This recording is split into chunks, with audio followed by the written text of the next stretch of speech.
बच्चों let's read statement 1 is convectrans is the forming phase and convexus is the maturing phase in Golgi apparatus. Statement 2 is the hypothesis which tell us the bodies of animal and plant are composed of cells and product of cell was given by Rudolf Virchow.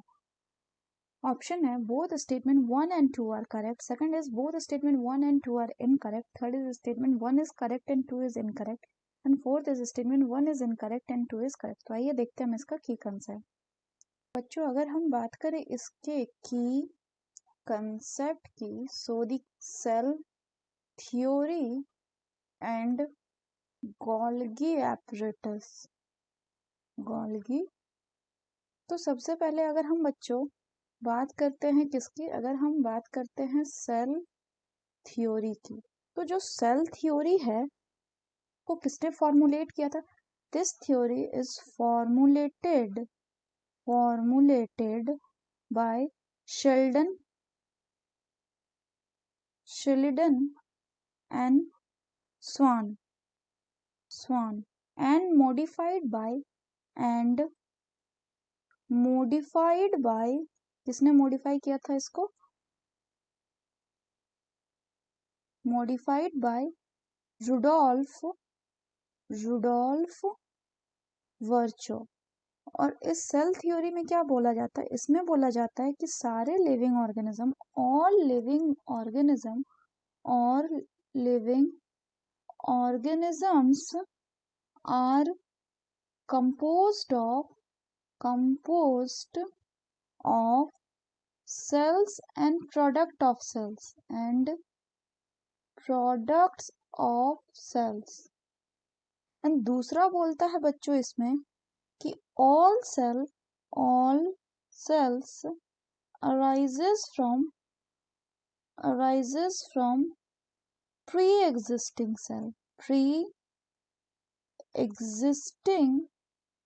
cells. अगर हम specifically Rudolf वर्चो की बात करें बच्चों, तो Rudolf Virchow ने क्या कहा था? इन्होंने कहा था ये लास्ट वाला statement, all cell arise from pre existing cell, जिसको इन्होंने बोला था ओमनी सेल्यूला ई सेल्यूला,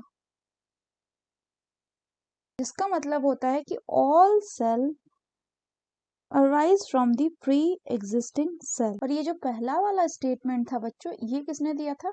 ये दिया था आपके शेल्डन एंड स्वान ने. वहीं ओमनी सेलुली ई सेलुली वाला स्टेटमेंट दिया था रुडोल्फ वर्चो ने.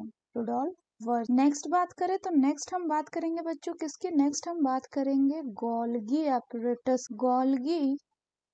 एपरेटस. तो गोल्गी एपरेटस जो है बच्चों, ये नाम किसके नाम पे पड़ा? ये नाम पे पड़ा कैमिलियो गोल्गी नाम के साइंटिस्ट के नाम पे, क्योंकि इन्होंने पहली बार ऑब्जर्व किया था densely stand reticular structure nucleus के सामने, और उसको इन्होंने नाम दिया क्या बच्चों? इसको उन्होंने नाम दिया गोल्गी बॉडीज. तो गोल्गी बॉडीज में क्या होता है? It consist of many flat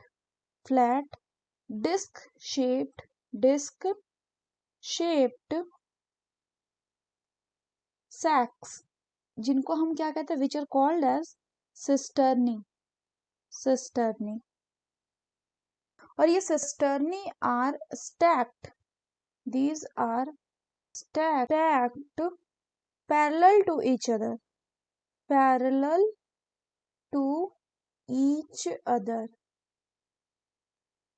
further बात करें तो ये सिस्टर्नली कैसे अरेंज्ड होते? They are concentrically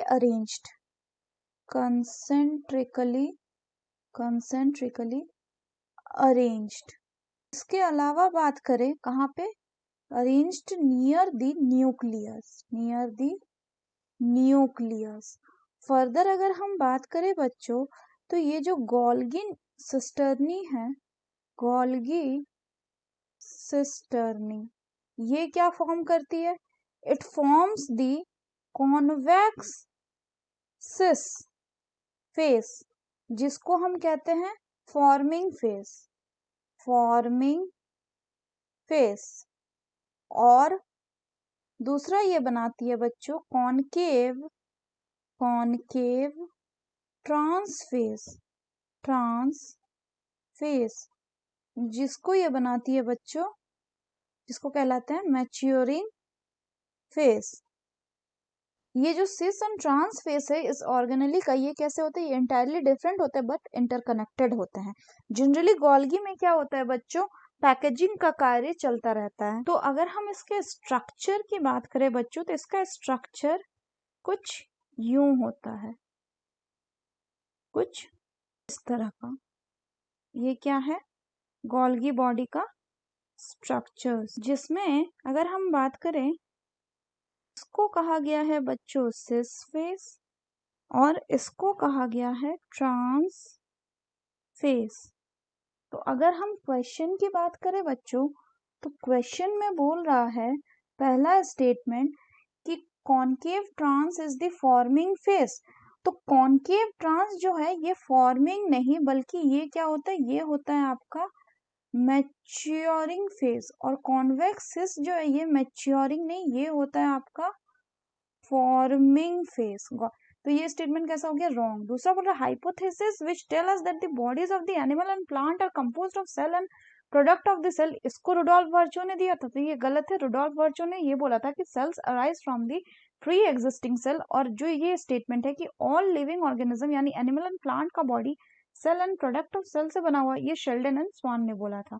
so both statement wrong हो गया, यानी the correct option will be option 2, that is both statement 1 and 2 are incorrect. So that's all for the question बच्चों. Hope you understood it well. Best of luck.